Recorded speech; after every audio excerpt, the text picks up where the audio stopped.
Hello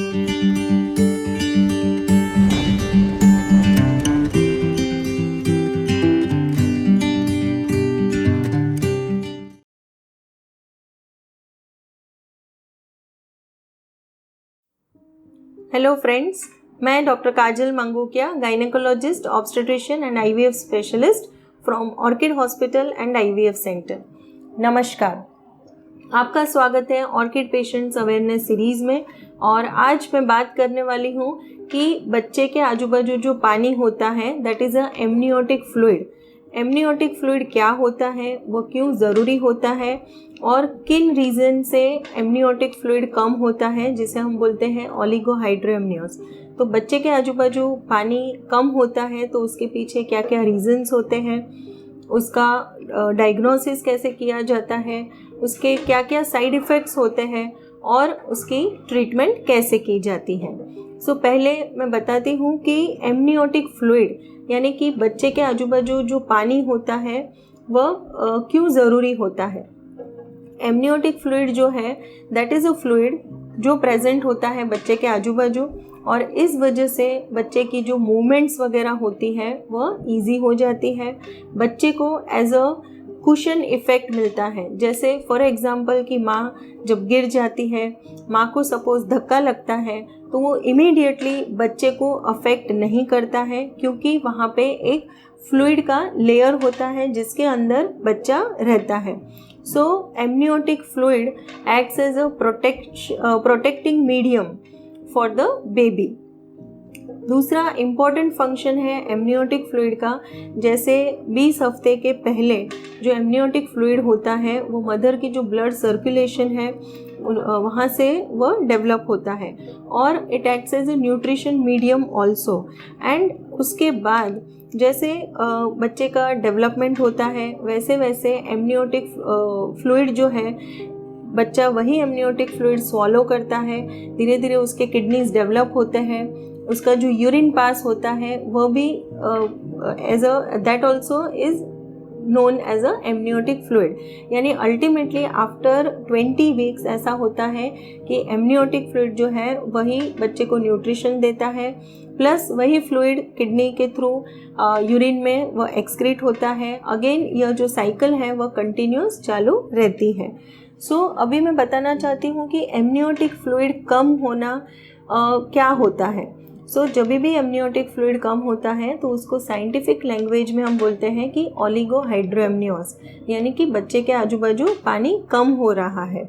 तो इसके जो रीज़न्स होते हैं, मेन जो रीज़न है कि अगर बच्चे का जो लंग्स डेवलपमेंट है या तो किडनी का जो डेवलपमेंट है जिसे हम कहते हैं रीनल एजेनेसिस, अगर उसके किडनी के डेवलपमेंट में कोई भी प्रॉब्लम है या तो यूरिन का जो रास्ता है वहाँ पे कोई वाल्व है, ऑब्स्ट्रक्शन है, तो यह मोस्ट इम्पॉर्टेंट रीज़न होते हैं कि पानी का लेवल कम होने लगता है। दूसरा है कि कोई क्रोमोसोमल अनोमलीज वगैरह है, कोई डिफेक्ट वगैरह है तो उसकी वजह से भी वाटर लेवल कम होता है। तीसरा और मोस्ट इम्पॉर्टेंट है कि अगर यूट्रस के अंदर कोई इन्फेक्शन है, इवन माँ को जब भी फीवर वगैरह आता है, जनरली हम कहते हैं कि प्रेगनेंसी के साथ माँ को बुखार आना यह बहुत अच्छी बात नहीं मानी जाती है। उसके पीछे भी यही रीज़न है कि जैसे ही मदर को फीवर होता है माँ को डिहाइड्रेशन हो जाता है और कहीं ना कहीं यह अफेक्ट करता है एमनियोटिक फ्लूइड को। सो यह सारे कॉमन रीजंस हैं एमनियोटिक फ्लूइड कम होने के। दूसरा कि एमनियोटिक फ्लूइड कम हुआ है वह पता कैसे चलता है। सो माँ को कैसे पता चलेगा कि आपको जनरली जैसे आपका 28 वीक्स हो जाता है उसके बाद कहा जाता है, आपके जो भी गायनेकोलॉजिस्ट रहेंगे आपको बताएंगे कि आपको डेली फीटल मूवमेंट काउंट करना है। बच्चे के आजू बाजू जो पानी है उसकी वजह से बच्चे की मूवमेंट आसान हो जाती है, लेकिन यदि बच्चे के आजू बाजू पानी का लेवल कम है तो उसकी मूवमेंट कम हो जाती है। सो आपको अगर लगता है कि बच्चे की मूवमेंट्स कम हो रही हैं तो आपको इमीडिएटली एक बार जाके अपने गायनेकोलॉजिस्ट के पास चेकअप करवाना है। दूसरा है कि आप जो डॉक्टर हैं वो कैसे डायग्नोज करते हैं कि बाय सोनोग्राफी। सोनोग्राफी में हमें पता चलता है कि बच्चे के आजू बाजू जो वाटर लेवल है नॉर्मली वह 8 to 18 सेंटीमीटर की रेंज दी जाती है।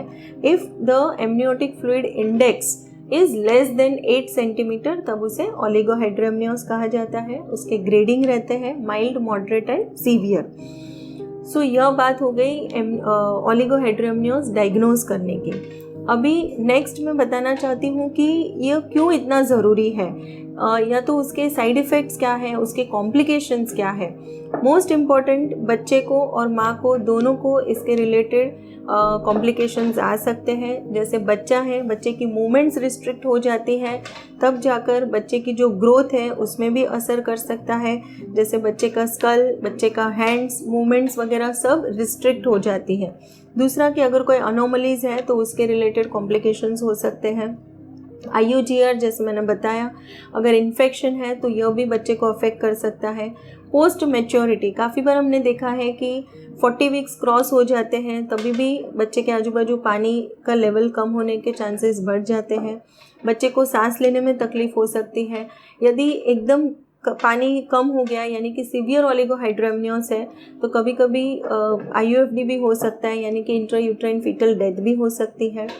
दूसरे की मदर जो है, प्रेग्नेंट मदर, उसको क्या क्या कॉम्प्लिकेशन हो सकते हैं। आप सबको पता है कि नॉर्मल डिलीवरी के लिए बच्चे के आजू बाजू पानी का लेवल नॉर्मल होना बहुत ही ज़रूरी है। तो अगर पानी का लेवल कम है तो यह माँ के लिए डिलीवरी का जो समय है वह प्रोलॉन्ग्ड हो सकता है। माँ को जैसे सिजेरियन या तो फोर्सेप है या तो वैक्यूम वगैरह डिलीवरी के जो रिस्क है वह बढ़ सकते हैं। और अगर माँ को इन्फेक्शन वगैरह है and that is the reason for oligohydramnios, तो माँ की जो डिलीवरी के बाद की रिकवरी है उसमें समय लग सकता है।